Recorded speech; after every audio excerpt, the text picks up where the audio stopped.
Maswerteng umaga po mga ka-STL. Narito na po ang resulta ng STL Bulacan para sa araw na to, first draw January 19, 2026, araw ng Lunes. Naway ang mga natayan nyo pong mga numero kanina ay manalo nawa ngayong umagang ito, 11 AM. Kaya kunin nyo na po ang inyong mga ticket. Narito na po ang resulta.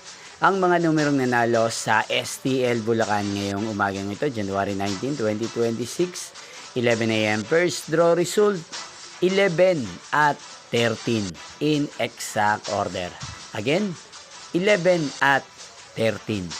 At ngayong umagang ito sa STL Bulacan, natin pong i-shoutout si Ate Trixie ng Bulacan. Shoutout po sa inyo, Ate Trixie. Sana po ay nasa maayos kayong kalagayan.